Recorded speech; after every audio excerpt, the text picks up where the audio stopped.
Matric function. ठीक है, इसमें क्या है कि सेक्शन ए और सेक्शन बी दो क्वेश्चन आएंगे। एक आएगा 1 नंबर का मल्टीपल चॉइस एमसीक्यू और एक आएगा 2 नंबर का वेरी शॉर्ट। ठीक, हमारे हिसाब से ये सबसे सरल चैप्टर है, इस पूरी मैथमेटिक्स का सबसे सरल चैप्टर है और सबसे आसान मार्क्स हैं ये 3 नंबर। पहले तो ये आता था 5 नंबर का, अब ये 100 नंबर का हो गया पेपर। और जब 100 नंबर का पेपर हो गया, मतलब पहले 100 का था तो ये आता था 5 नंबर का, अब ये हो गया 80 नंबर का पेपर, तो ये आने लगा अब 3 का। यूपी बोर्ड में कितने का आता पेपर? 100 का, इसमें हो सकता है 5 का ही आए। ठीक है, अब इसमें स्टार्टिंग ये है कि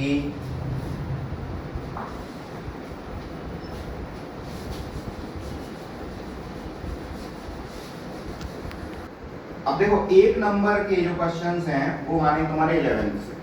11 का तुम्हें ये पता होना चाहिए कि sin 30 की वैल्यू क्या है? 1/2। cos 60 की वैल्यू क्या है? 1/2। tan 30 की वैल्यू क्या है? 1/3। ठीक है, ये सब चीजें हमें पता है। इसके बाद हमें एक चीज और ध्यान देनी है कि हमने 11th क्लास में एक वो पढ़ा डिग्री और रेडियन, है ना? तो 30 डिग्री को हम लिखते हैं π/6। ठीक है, 45 को π/4 और 60 डिग्री को π/3। अब देखो ये चीजें हमने 11th में पढ़ी थी और हमें ये कंफर्म पता है कि ये सब चीजें होती हैं। अब देखो इससे थोड़ा सा आगे बढ़ना है। अब इसमें एक चीज याद रखना, इनवर्स फंक्शन में सबसे पहली बात तो ये होना चाहिए बाइजेक्टिव। ये जो फंक्शन है वो होना चाहिए बाइजेक्टिव। और बाइजेक्टिव क्या है? बाइजेक्टिव तुम्हें पता लगेगा जब तुम फंक्शन पढ़ोगे, तब फर्स्ट चैप्टर जब पढ़ोगे जब तुम्हें पता आएगा कि बाइजेक्टिव होता क्या है। बाइजेक्टिव होता है वो फंक्शन जो 1 1 हो और ऑन टू हो। ठीक है, अब 1 1 और ऑन टू क्या है? जैसे y = x है, ठीक है, अब y की वैल्यू x है और ये डोमेन है। डोमेन होता है इनपुट और रेंज होती है आउटपुट। अब यहाँ हमने x की वैल्यू 1 रखी, y कितना होगा? 1। ये x है, ये y है। x की वैल्यू 2 रखी, y भी 2 होगा। x की वैल्यू 3 रखी, y 3। मतलब 1 का रिलेशन 1 के साथ, 2 का 2 के साथ और 3 का 3 के साथ। तो ये 1 1 है। ठीक है, ऐसे ही ऑन टू होना चाहिए। अब ये पूरी इंफॉर्मेशन देंगे हम तुम्हें फर्स्ट चैप्टर में। ठीक, थोड़ा सा हमने बता दिया। तो वो फंक्शन जो बाइजेक्टिव हो उसका ही इनवर्स निकाला जा सकता है। जैसे कोई फंक्शन है f, x जा रहा y की तरफ, यहाँ पे x डोमेन है और y है रेंज। अब क्या होगा कि ये हो जाएगा f इनवर्स। ठीक है, कब होगा? जब y जाएगा x की तरफ। मतलब कहानी क्या हो गई कि y हो गया तुम्हारा डोमेन और x हो गया रेंज। ठीक, इतनी बात क्लियर हो गई। उल्टा हो गया एक दूसरे का। अब जैसे तुमने 11 इनवर्स में उल्टा हो जाता। हाँ, इनवर्स उल्टा हो जाता। अब जैसे तुमने 11th क्लास में पढ़ा कि फंक्शन है y = sin x। ठीक, तुमने क्या पढ़ा इसमें कि x की वैल्यू हमने दी कितनी? π/6। तो y कितना आ गया? sin 6 मतलब 1 कितना होगा सौरभ? sin π/6 sin 1/2। x की वैल्यू रखी हमने π/4, तो y कितना हो गया? 1/2। तो मतलब हम देख रहे हैं कि डोमेन जो है इसकी वो इसमें इसके हिसाब से π/6 π/4 इस तरीके से है। ठीक है, और रेंज है वो कितनी है? 1/2 और 1/√2। ठीक है, इस फंक्शन के हिसाब से। अब ये तो था y = sin x। अब तुम्हें पढ़ना है Inverse. y equal to sine inverse x। तो जैसे ये फंक्शन लिखा है, इसको देखो हम ऐसा लिख सकते कि x इक्वल टू ये साइन अपॉन में चला जाएगा। वैसे तो ऐसा होता नहीं है, लेकिन तुम्हें समझाने के लिए बता रहे कि 1 अपॉन साइन इंटू वाई, और जो चीज नीचे होती वो ऊपर चली जाती माइनस में, तो x बराबर हो जाएगा साइन इनवर्स y। ठीक है, अगर y इक्वल टू है साइन x तो x बराबर हो जाएगा साइन इनवर्स y। जैसे y इक्वल टू है cos x तो x की वैल्यू यहाँ से हो जाएगी cos इनवर्स y। ठीक है, इतनी बात अभी समझ में आ गई। हाँ सर। कि y equal to sine x है तो डोमेन हो गई इसकी ये और रेंज हो गई इसकी ये। अब जो मेन पार्ट है तुम्हारा इसका, अब यहाँ से 12th स्टार्ट हो गई। अब एनसीईआरटी का एक, हाँ पहला पेज है, इसमें पेज नंबर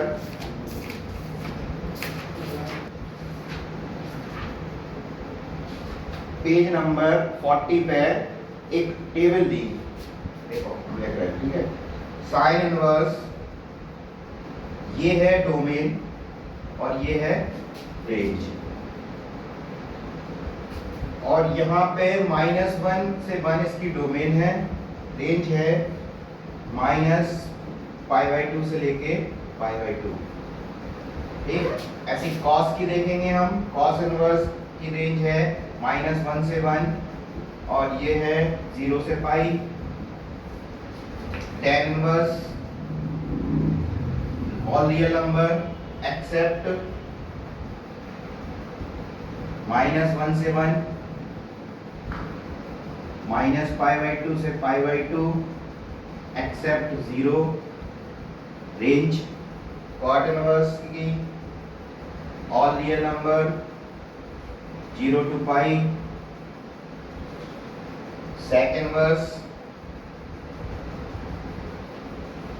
-1 से 1, 0 to पाई।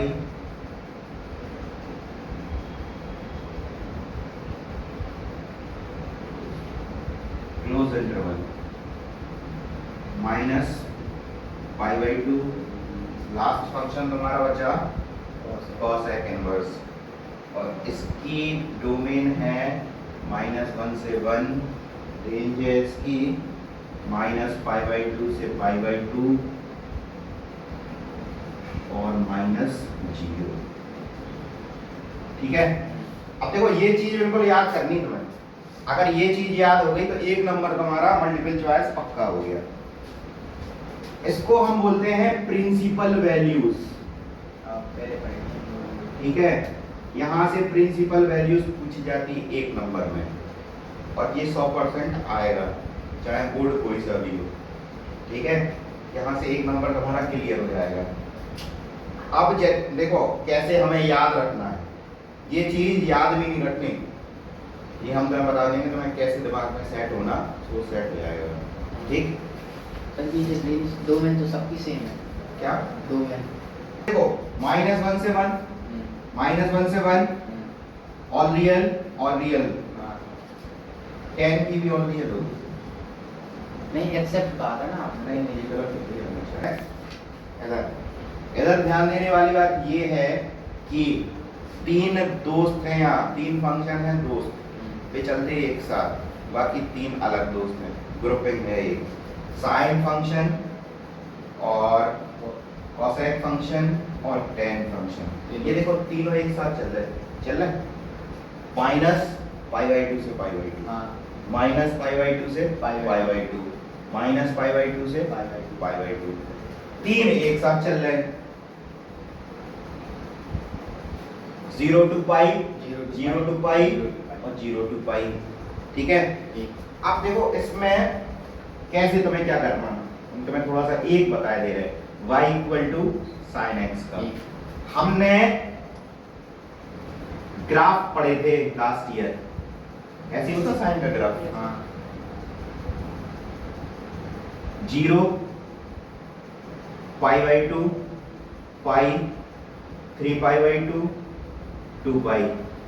ठीक है, अब देखो यहाँ पे 0 पे वैल्यू 0 है और पाई बाई 2 पे वैल्यू कितनी है 1 1 और नीचे कितनी है माइनस -1। तो देखो ये चीज हो गई इसकी क्या डोमेन, डोमेन नीचे वाला नहीं ऊपर से नीचे -1 से लेके 1, इससे ज्यादा कहीं नहीं भागेगा ये, ठीक है। वैसे तुम्हें जो याद रखना है वो केवल ये याद रखना है, इसकी जरूरत नहीं है बोर्ड के हिसाब से, इसकी तुम्हें जरूरत नहीं है, तुम्हें ये चीज बस याद रखना है रेंज। अब देखो यहाँ पे y = sin x में डोमेन है ये, क्योंकि x की वैल्यू हम ये रखते हैं और रेंज ये आ जाती पर -1। हाँ अब ये उल्टा हो रहा, क्या हो रहा inverse y = sin inverse x हो रहा। तो अब डोमेन हम क्या दे रहे हैं 1 और -1, ठीक है। अब देखो इसमें देखते क्या है, यहां से लेके यहां तक का देखते, ये बस इतना लिया अपन ने इंटरवल -π/2 से लेके और π/2। एक साइकिल हमने ये वाली ले ली, ये वाली साइकिल पे ही हमने चेक करा, ये वाली साइकिल है -π/2 ठीक है। अब तुम्हें याद करने का हम तरीका बता रहे हैं, कैसे तुम्हें इसको याद रखना है। इसको याद रखने का तरीका ये है, क्वाड्रेंट तुमने सीखे ही हैं 11th क्लास में, सीखे थे। हाँ ठीक है। अब उसी क्वाड्रेंट का यूज करना है, थोड़ा सा तरीका ये है, ये 0 ले लिया, ये π/2 हो गया, ये पाई हो गया और ये वाला पार्ट है -π/2, ये कट कर दो। इसकी कहानी, इसको यूज नहीं करना थर्ड क्वाड्रेंट को, पहला दूसरा तीसरा और चौथा इसको यूज नहीं करना। 3 ग्रुप में चल रहे, ठीक है, 3 ग्रुप में है। 3 ग्रुप में कौन कौन से फंक्शन है, साइन, कोसेक और tan, ठीक है। ये 3 एक ग्रुप में है,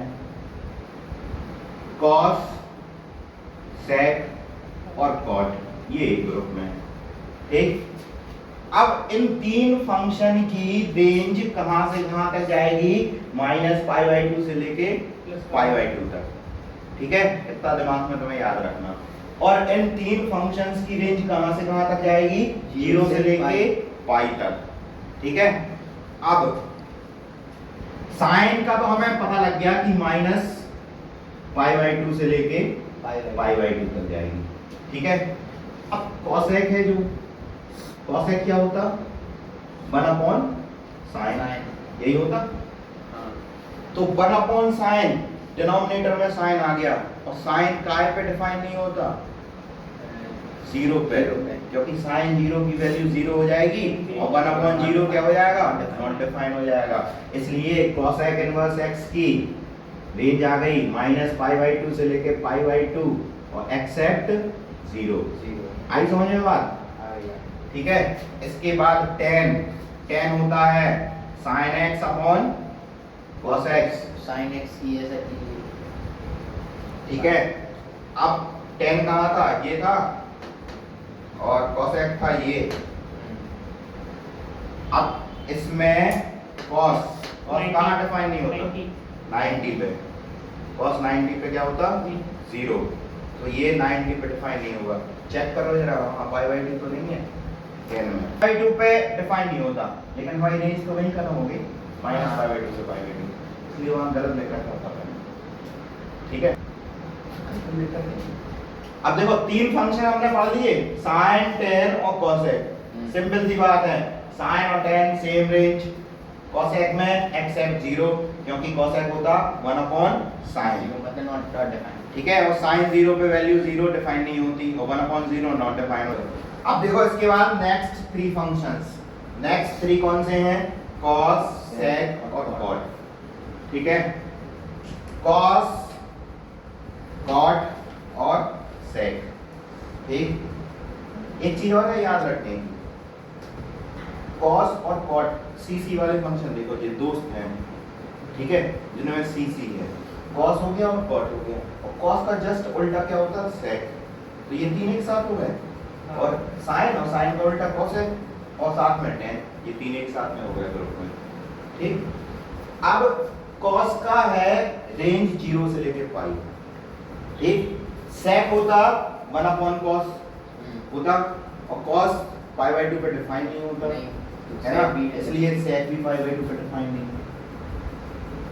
cos π/2 वैल्यू 0 तो sec 1 cos होगा, और 1 cos का मतलब 1/0 डिफाइंड नहीं होगा, तो ये बात कोई खत्म। cot का 0 से लेके पाई हो गया। समझ में आ गई बात? cos का तो यही बता दिया। हाँ, cos का तो 0 से पाई चलेगा, हाँ ठीक है, 0 से पाई हो गया, sec होता 1/cos, और उसके बाद ठीक है, पाई/2 का डिफाइन नहीं होगा, और cot सेम होगा, ठीक है।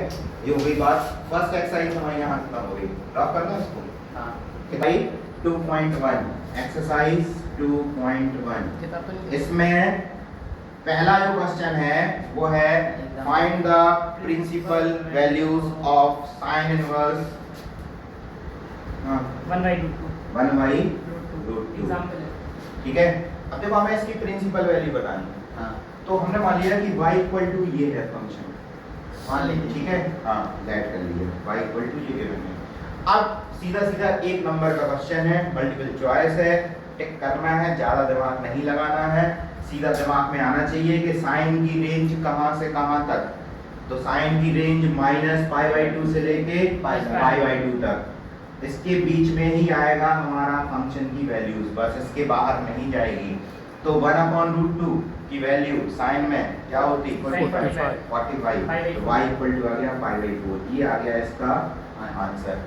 ऑप्शन में होगा A π/6, B π/4, C π/2, solution D 5। तो हम सीधा टिक कर देंगे बी पार्ट, आंसर हो गया, ठीक है। सॉल्यूशन टाइप में कैसे करेंगे? सॉल्यूशन टाइप में ऐसे करेंगे कि y = साइन इनवर्स ये हो गया, हाँ तो ये हो जाएगा, अभी हमने सीखा था उल्टा हो जाता, हाँ। तो साइन y बराबर हो जाएगा 1/√2, और साइन में π/2 होती π/4 की वैल्यू, साइन से साइन कट गए, काटते नहीं है, तो y की वैल्यू आ गई कंपेयर करना। π/4। जैसे sin इनवर्स है तो इसको 1/sin में लिख सकते हैं, ऐसे वो स्टेप करें ना करें। ऐसा लिखो कि y = साइन इनवर्स 1 -1/√3 हमें मान लिया। नेक्स्ट है लेट y = cot इनवर्स -1/√3, ठीक है। अब देखो इसको प्रॉपर तरीके से अगर हम करें तो ये हो जाएगा cot y = 1/√3 माइनस में, ठीक है। अब दिमाग में आ जाए इसकी रेंज, ठीक है। अब cot है cos/sin, ठीक है, हाँ यही होता। Yes, sir. इसके बाद 3 ग्रुप में चलते हैं, कौन कौन से? Cot, cos, sec और cot, ठीक है। तो cot का हो गया रेंज cot इनवर्स की 0 से, cot हो गया cos/sin, और sin कहाँ पे डिफाइन नहीं होता? 90 90 पे 90 पे नहीं, 0 पे 90 पे नहीं, 0 पे, तो इसको जरूरत नहीं है अपन को, 0 से पाई हो गया सीधा सीधा। अब इसी के बीच में आना है ये, ठीक। अब देखो इसके हिसाब से cot कौन से क्वाड्रेंट में नेगेटिव होता? सेकंड में, और सेकंड के बीच में फर्स्ट और सेकंड की वैल्यू आ रही, ठीक है। सेकंड में होता नेगेटिव, 1/√3 की वैल्यू कितनी होती? 1/√3 हाँ, cot में cot 60 की, तो ये सेकंड क्वाड्रेंट का अगर हम चेक करेंगे तो ये हो जाएगा cot पाई माइनस π/3, तो cot y = cot 2π/3, तो y की वैल्यू यहाँ से आ गई 2π/3। और अगला क्वेश्चन है sin y = sin इनवर्स -1/2 -1/2। अब देखो यहाँ नेगेटिव आ गया, हाँ ठीक। क्लास 11 में हमने एक चीज पढ़ी थी कि sin -x होता है -sin x, होता, ठीक है, ये पढ़ा था। Yes, sir. इसके बाद एक चीज और अभी हमने पढ़ी, इसकी रेंज जाएगी -π/2 से लेके π/2 तक। π/2 तक। अब नेगेटिव साइन चल रहा, मतलब -π/2 से लेके 0 तक की वैल्यू सब नेगेटिव वाली हैं, हाँ। ठीक है। तो वो इसीलिए रेंज दी गई है क्योंकि ये नेगेटिव फंक्शंस हो सकते हैं, ठीक है। अब इसको जैसे सॉल्व करने का तरीका क्या है कि sin y = -1/2 ऐसा लिख सकते हैं, ठीक है। अब sin y = अब sin में 1/2 की वैल्यू होती 30 की, और 30 का मतलब है π/6, और π/6 इस रेंज में आ रहा -π/6, ठीक है। हाँ। माइनस 5/6, तो माइनस का साइन माइनस 5/6, ठीक है, तो इसकी रेंज आ गई माइनस 5/6, ठीक है, इससे कम ही तो जा रहा मतलब, हाँ पीछे की तरफ, जीरो की तरफ ही तो जा रहा। मतलब ये जा रहा अपना इस क्वाड्रेंट में, ये वाला नेगेटिव वाले, ठीक है, तो माइनस 5/6 यहाँ पे है, थर्ड और फोर्थ में तो साइन नेगेटिव होता ही है। ठीक है, बंद करो। क्वेश्चन नंबर एक्सरसाइज का कौन सा है? पांचवा। ये है तुम्हें प्रिंसिपल वैल्यू निकालनी cos इनवर्स माइनस 1/2 की, ठीक है। अब दिमाग में आ जाए हमारे कि रेंज, तो इसकी रेंज कहाँ से कहाँ तक है cos की? 0 से लेके पाई, ठीक। अब एक चीज और आई, cos नेगेटिव कहाँ होता है? cos negative fourth quadrant, second quadrant में, थर्ड में दे देंगे, ठीक है, अपन सेकंड क्वाड्रेंट का वैल्यू देखेंगे, ठीक। अब 1/2 वैल्यू का कहाँ पे होगी cos में? 60 की, ठीक है। अब सेकंड की निकाल ली, तो सेकंड की हो जाएगी cos y equal to cos pi minus पाई/3, pi/3, तो ये हो गया cos y equal to cos 2 2 और y की वैल्यू आ गई 2 2 ये इसका हो गया प्रिंसिपल वैल्यू, और यहाँ से यहाँ तक मैं रिलाई कर रहा अपना, बात हो गई सही, ठीक है।